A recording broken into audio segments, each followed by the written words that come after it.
Rise up!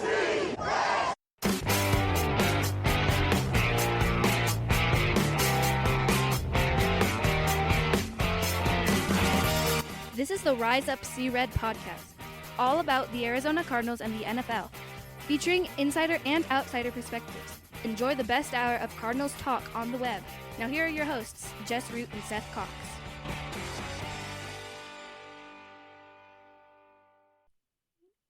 Hello, Arizona Cardinals fans, and welcome to the latest edition of the Rise Up See Red podcast, best of Cardinals talk on the web. I'm your host, Jess Root from CardsWire.com, the USA Today NFL wire site that covers the Arizona Cardinals.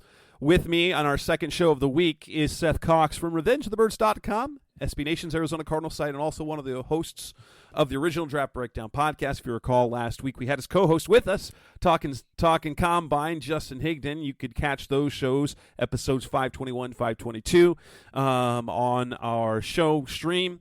And, of course, you can catch their show on all the podcast providers, and also for their bonus episodes, join them on the Patreon, become one of the patrons so you can get their bonus content as well.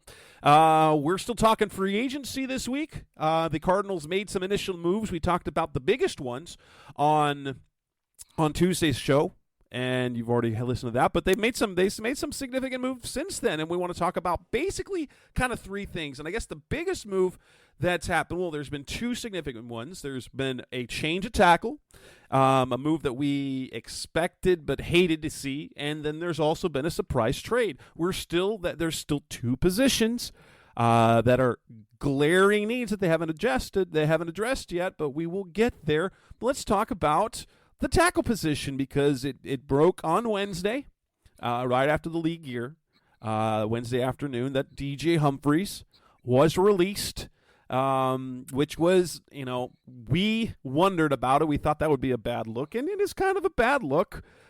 Guy that tore his ACL in week 16, and to kind of go from there, that's rough. But he's released. The Cardinals gave him a good send-off publicly.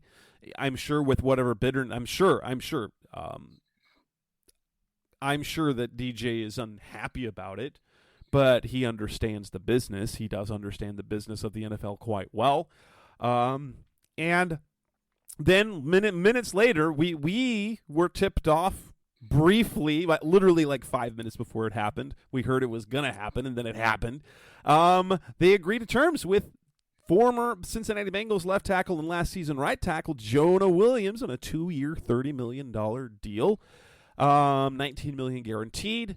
So they essentially replaced DJ Humphries with Jonah Williams, with some questions about, we don't know what side of the offensive line both he and Paris Johnson will play, but we have kind of an idea. We can guess, we can speculate, and then I guess the other thing to discuss is the fact that when the transaction report hit, is that the Cardinals decided to designate DJ as a post-June 1st cap, or a post-June 1st cut. It was also a failed physical designation, which was no surprise because he couldn't pass a physical because he tore his ACL. But what that does is he was due to count $22.9 million against the cap this year. And that cap hit will carry on until June 2nd. And rather than the $9 million of relief that they would have gotten normally, because they were due to get clear of $9 million in cap space, which they could have done immediately, carrying about $13.8 million in dead money. And instead, they will basically, they're treating it cap-wise as if he were still on the team. They'll get $16 million in cap relief this year. They're going to carry $6.9 million in dead money this year, next year, which would have been, $6.9 million in extra, in addition to what his salary is scheduled for. It's what they would have carried with him over the next 2 years, and they replaced him with a guy making roughly that much money. It was. It wasn't totally a surprising situation. But what did you think of both of the cut and then the immediate addition of Williams? Yeah, it was just one of those things. I mean, like you said, we were slightly tipped off. It wasn't anything crazy. And to see it Because basically when we get tipped off, you and I try to be very respectful about people that are providing us information, and if they say, hey, don't say, don't report this, it's like, okay, that's fine. And that was kind of what we were said. And then, like you said, it was literally like 5 minutes later, 5 to 7 minutes later, and that was the joke. It was just all happening while I was in my car driving back from Scottsdale. Right. And so it was like, oh, this is happening. So, you start with the DJ thing, and I kind of wrote about it yesterday, and you and I have discussed it. Like, it's just the dirty part of the business. We hate it. Like, we understand the business aspect of things, and when players are no longer serving their purpose, it's time to go. Right. It always feels dirty when a guy physically can't do his job because he was injured on the job, right? Like, it's not like, I mean, there's definitely some questions, and we've talked, maybe it was time to move on from DJ anyways, but it's definitely a different situation when you're talking about a guy that isn't physically going to be able to play this year, probably at all. I mean, let's be honest. Like, at best, he was going to be back in December, and there was the thought, like, hey, maybe you if you've got the cap space, you let it roll, and he comes back in December, and then you can trade him in the offseason where he's still got a year left, where he can go get traded somewhere, get a contract extension. But yeah, it'll probably end up being he will sign with a playoff team. He'll probably sign with a playoff team, play a little bit, and then and God forbid, let's just hope, and this is the other aspect of it. And this isn't a negative about DJ, but let's hope it's not the Cardinals that need to sign him. Yeah, because that would mean either Jonah or Paris are hurt. Right, and so that's the thing. So you look at it, that's the dirty aspect of the things. And, DJ started off slow in his career. He was healthy very little from a consistency standpoint, right? Like, he had a good stretch from 2019 to 2021, yeah. And then last year was the back, and then the ACL. The ACLs are tough. The ACLs are tough. I mean, look at the Super Bowl. Like, Dre Greenlaw, like, literally, he's just going to run on the field, and boom, the Achilles pops. Those type of injuries, those are like, you can't predict those because they happen at weird times. Yeah, and like you said, he had the 3-year run from 2019 to 2021 where he was a true franchise left tackle, and it was great to see that. Something that, we'd been wanting, and last year he did play 15 games, so I need to, at least acknowledge that. But they were obviously hurting. He was hurting. He was, and the NFL takes its toll, man, and a lot of, especially guys that are 300 plus pounds. That's why, we talk about it all the time. That's why you see these guys, as soon as they get out, they drop the weight, because it's so physically trying on their body.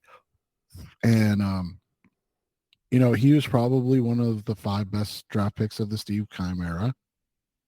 And, like, honestly, he's the best tackle the Cardinals have had in this organization since, like, Lomas Brown. Well, right, Lomas Brown. If we're talking about homegrown, we're going all the way back to Louis Sharp. Right, exactly. And so it's fantastic. You tip your cap to him. You appreciate everything he did for this franchise, and how much of a professional and how good he was in all of these situations. And you just hope that he finds his way onto a team if that's what he wants to do. If he's good and done, that's on him. Like, and not in a negative way. It's good for him. Like, you're out of here, you're able to move along and enjoy the rest of your life. I mean, let's be honest. He's going to be retired he could potentially be retired at 31 with a lot of money, and he's already got financially. He's in a good place with his businesses. Like, he's been very smart financially. He learned a lot from Larry Fitzgerald. He set up for the rest of his life. Good for him. Good for his family. And so then you go to Jonah Williams and you look at it and you say, hey, this guy is what was the plan? And well, like you said, we'll see we'll see overall what the plan was. Right. Super interesting is that, is. what did we think? We thought that they were going to have to go out and get like a 1-year deal for like a Dwayne Brown or Donovan Smith. This is better. This is better than I thought they were going to get for tackle, and it's only on a 2-year deal. He's 26 years old. This is a great move, and he's a pretty good tackle. Like, let's be honest, he's a pretty good tackle either side of the ball. I don't know.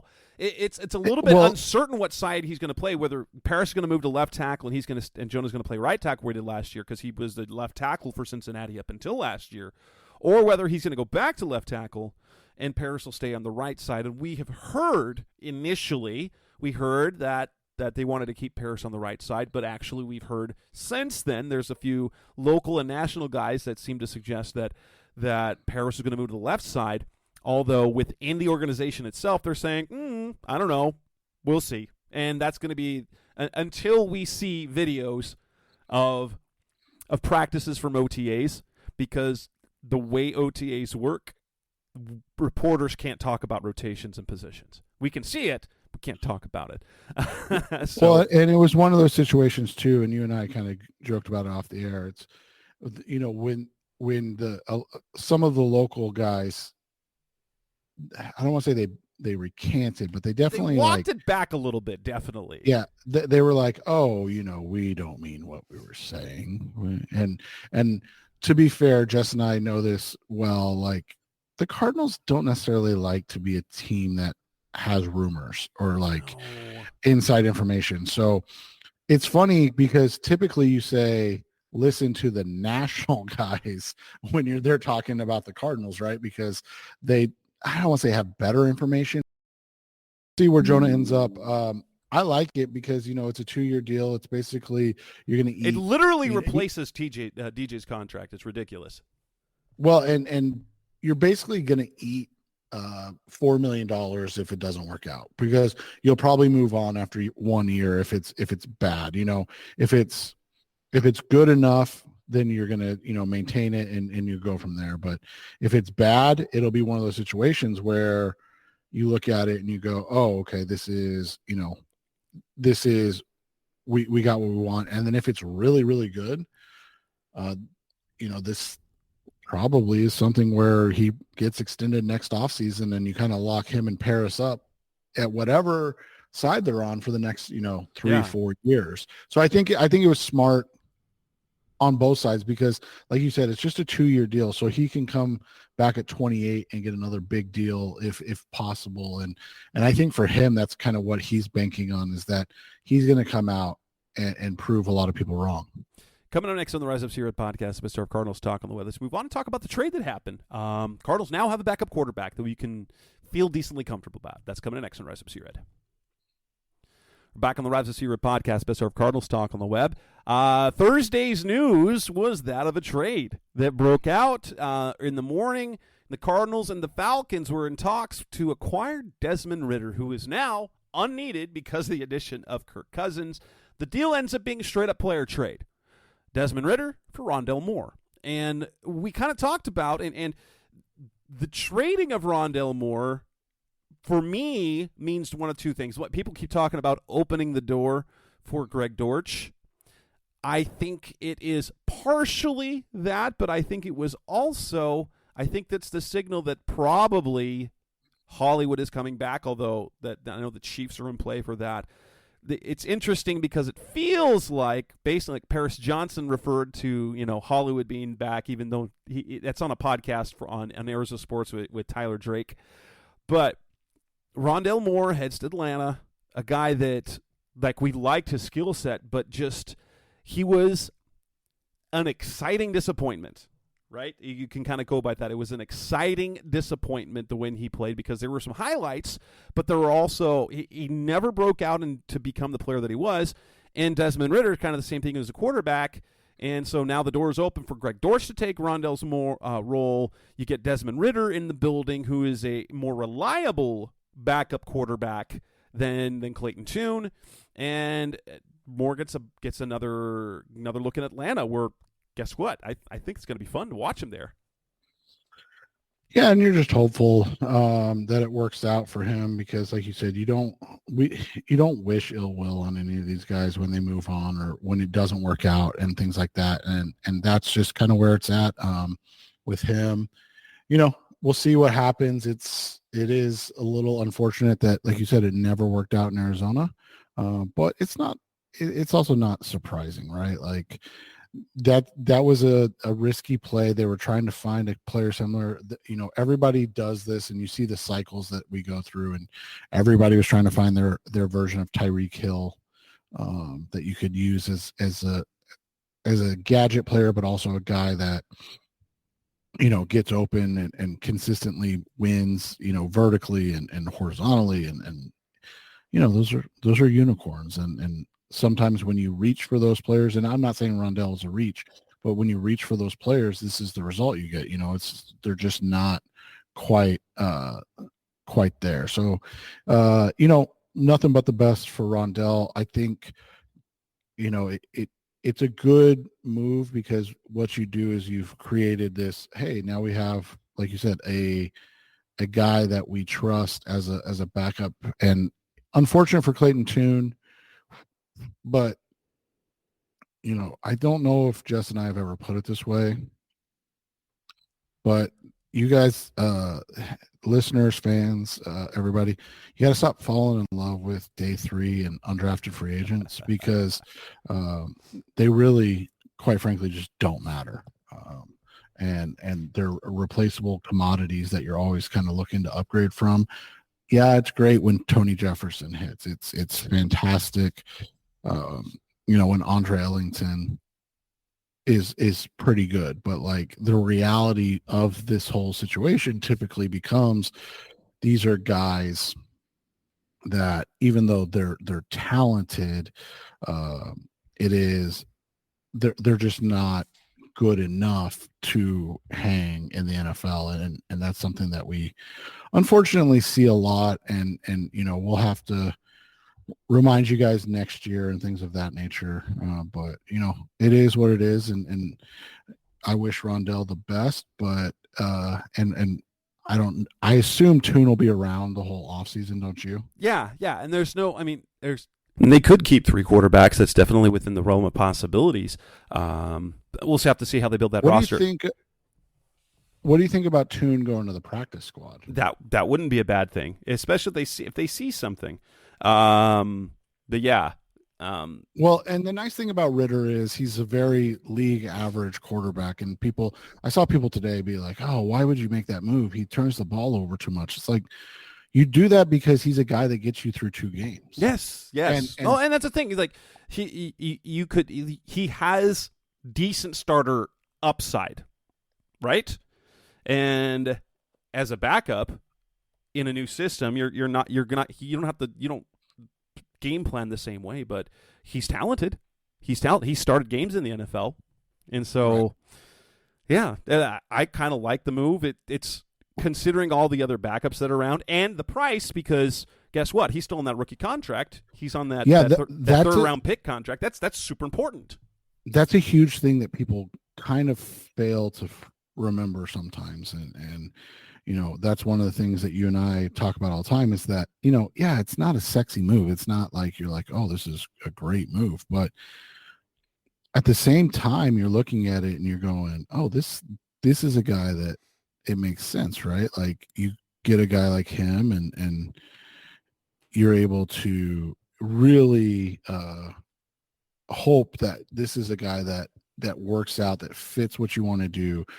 Because the backup quarterback market, and I don't know, I think it was Kyle Odegaard kind of talked about it today on X, that the backup quarterback market has exploded, right? And we're seeing a lot of guys get paid $6, $8, $10 million a year because getting a guy like Joe Flacco or getting a guy like Tyrod Taylor as your lead backup, it means that your season's not over if you lose your starter. And that is something that is happening consistently now to make sure. And so you get Ridder on that cost controlled 2 years and you go from that spot, right? Yeah. And They've addressed the backup quarterback position, so they're not just going to roll into the season with Clayton Tune, with a guy who's got some experience, who's not bad. I really liked Ridder coming out of Cincinnati. I thought he was super exciting in college. I thought he had a really great combine. And he's done some decent things in the pros, but, I mean, it's nothing spectacular. But no backup quarterback you're going to get is going to be a spectacular quarterback, or otherwise they'd be starting. Right, and the high-end ones like Taylor and Flacco, those guys tend to go fairly quickly. And expensively. Yes, and so it's smart, and it's something that you wonder if it's something that they'll if it works with Ridder and he ends up moving on in 2 years right after his contract's up and wants to get paid a little more. It's something that you wonder if they'll look at again, like if they have a draft like this year, let's say, where they've got 3 third-round picks, and that last third-round pick they go, hey, let's go grab Spencer Rattler. Let's go grab Jordan Travis. I'm just obviously using guys from this draft, but and you go grab that guy. And then you're like, oh, and then we've got him cost control for 4 years, they're as opposed to the late round guys who are just no. Yeah. Well, they're hopes and prayers, and there's nothing wrong with that. Like, I hope people understand that. Like, they're good for your third quarterback on the roster. Right, exactly. Coming up next on the Rise Up Series podcast, Mr. Cardinals Talk on the web. Let's move on and talk about a couple of the re-signings. They announced some re-signings, and there are a couple other players that we now know that we expected back but are back. And what's coming next after that? That's coming next on Rise Up Series. We're back on the Rise Up Series podcast, Mr. Cardinals Talk on the web. The Cardinals announced 7 re-signings. We knew 4 of them. The other 3 guys who are officially coming back are long snapper Aaron Brewer. That's not really a surprise. Left guard, Elijah Wilkinson. People aren't happy. And cornerback Bobby Price. Probably most guys aren't worried about that at all because he was a special teamer. I think the one takeaway, I mean, Bobby Price seemed like a no-brainer because he's cheap. 2, he was a stud special teamer. And then he was good enough that they designated him to return and then made sure he played special teams to end the season. He was really good on special teams. Brewer, no-brainer if he's still going to play. Why would you stop having him as he's going to be year 9 as their long snapper. He's been very reliable for 9 years. The interesting one, and we kind of suggested this, is that guess what the Cardinals are doing in left guard? They are running it back. They are not bringing in, they're not spending big money. The guys that they used last year to play left guard, Elijah Wilkinson, Tristan Colon, are going to be the same guys this year. You throw in the mix, and you can throw in the mix John Gaines if he's back from his injury. Well, and they haven't cut Dennis Daly. That is an interesting one as well. So we thought that was a no-brainer, but maybe it's just a volume thing. They're like, hey, until we got to have all these options for left guard. Well, and it makes sense when you look at it because the draft hasn't happened yet, obviously, and so free agency came and went. We know that they were interested in Jonah Jackson, and it just didn't work out from a financial standpoint. I mean, and so if that is the case, then we know that they have interest in guys outside or upgrading the position, if you will, or trying to upgrade the position. I think that's the more correct term or way to say it. But when you look at it, it's hard to just be like, oh yeah, this is an upgrade, because it has to actually come to fruition. And so, well, it's got to make sense financially. You can't spend all the money at all the positions. And so, right. When you look at they're good at their tackle positions. You feel really good about tackle positions. Whether or not you're comfortable with it, they are comfortable with Yilda Froholt at center. They were very pleased with him. Will Hernandez, you get better than league average play at guard. And so then at left guard, you have guys that are capable players. They're capable. Right. Good enough right now. And that's the thing that people have to understand. It's good enough right now. And you have the opportunity to upgrade because you're not paying them much at all.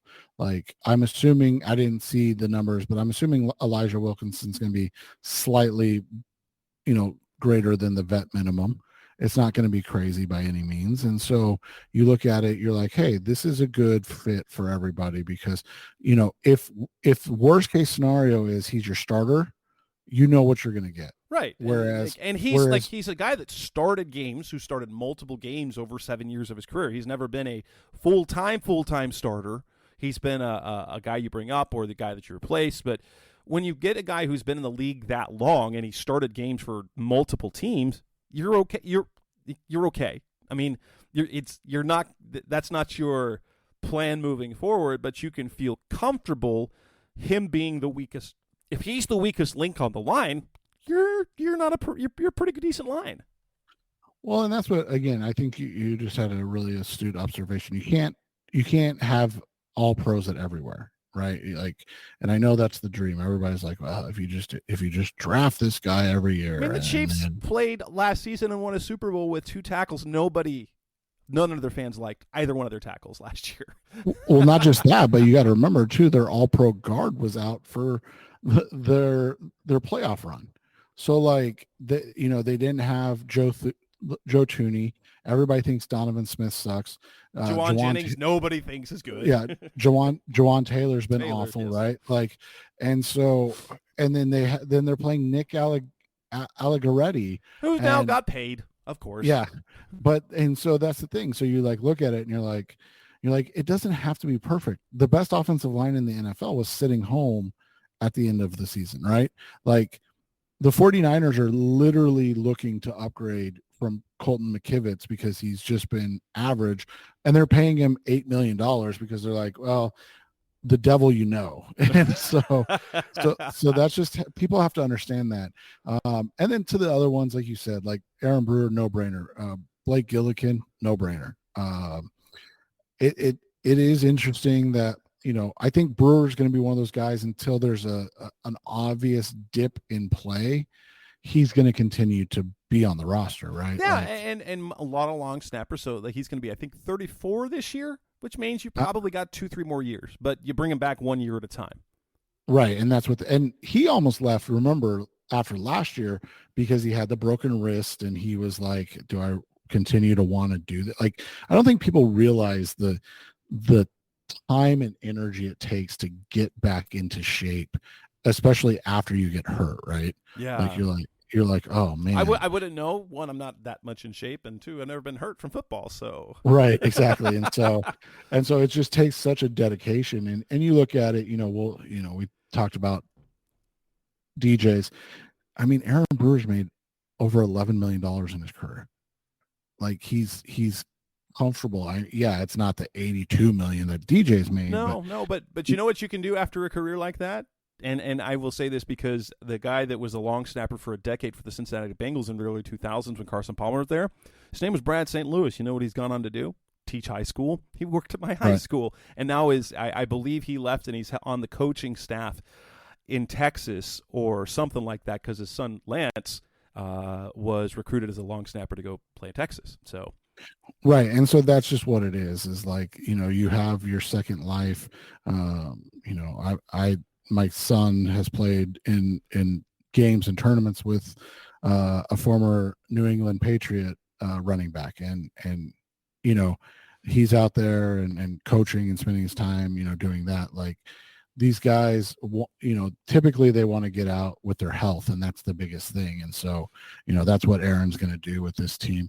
And then you mentioned Bobby Price. I thought that, it made sense. Like it doesn't. He might not make the roster, but But that's the thing is like you have to have bodies, and, right. And as we continue to say, like the biggest thing that I feel like people have to really understand is that this team is really just kind of putting it together. And they're putting themselves in a position to be able to upgrade whenever they need to or want to. And it's really interesting is that with the exception of 2 positions, which they haven't addressed receiver and they haven't addressed the pass rush, and they still haven't added the blocking tight end. That'll happen later, but they're almost in a position where like now you don't like in the draft. Like we were kind of looking at the late first rounder, like we kind of got to get a tackle. No, now they don't need to get a tackle. They can get a tackle if they want. They can get a guard if they want. They can get a corner if they want. But right now, there are 2 positions that I think will be addressed, hopefully in the next few days, that they need receiver. And if they re-sign Hollywood, and I think that's going to happen, then you have a receiver room that you feel okay with, and then we know they're going to get Marv, right? And then you feel really good about your receiver room, but right now the pass rusher's still like you. Add somebody, and then that way you don't feel forced to take a particular position at a particular pick. But I think you've also been really astute, Jess, on this whole thing, and that's they like Zaven Collins. And so what that means, you and I are not sure, but they love Zaven. They love what he's done. They love his energy. They love his effort. And all of that makes a difference, man. Like all of that means something. So they might say, hey, we're comfortable going into the season. Again, like the Elijah Wilkinson thing, like the Yelda Froholt thing, we're like, you can do better. and they're like, but we like him. And if B.J. Ojulari takes a step forward and becomes a starter, if he is a legitimate starting, threatening pass rusher, if Zaven's on the other side, and then you've got Victor Dimukeje and Dennis Gardeck as your subs. Rotational guys, okay. But you need one guy to be the guy. And if BJ can be the guy, then you're okay. Right. And that's just, it's not, we're not saying that nothing's going to happen, but I do often wonder if that's where they're at, just kind of like the guard center thing where they're like, no, we're good enough. Like, and like you said, you can't fix every situation in 1 year. And, they went mid-level deals. We talked about this the other day. Our buddy Kent Hoder talked about it on X the other day, right? Like these are all upgrades to what they had, but replaceable level players in terms of contract. So they've never. One guy I think it was, I don't remember if it was Jolie Ayler or Clancy, who has the Locked On Cardinals podcast. And I think they described it perfectly. This year is not about reaching their ceiling. This is about raising the floor. They want that floor to come up. Right. So that they're a respectable competitive team, so that their floor is good before they can reach their ceiling. Right, and I think that's where they're at right now, and I think that's what they're trying to do. And even these re-signings kind of say that, because now you're saying like, hey, Chris Barnes is a lead backup, right? Tristan Colon is a lead backup. Not everybody loves Elijah Wilkinson, but I think we'll get over that eventually. Yeah, that'll work. And with that, we will wrap up this edition of the Rise Up C-Red podcast, best hour of Cardinals talk on the web. Our second show of the week, episode 524. I'm sure we'll have more free agency stuff to talk in the weeks to come, but that's Seth Cox. I'm Jess Root. Thanks for listening. As always, we'll be back again next week. Thanks for listening to the latest edition of the Rise Up C-Red podcast. Listen to previous episodes and subscribe to the show on Apple Podcasts, Stitcher Radio, Audioboom, or many other podcast platforms, so shows are delivered directly to your mobile device. Please give the show a 5-star rating and always support the sponsors who support the show. We'll be back soon for the best hour of Cardinals talk on the web. Rise up, Red Sea, be Red Sea Red, and of course, Rise Up Sea Red.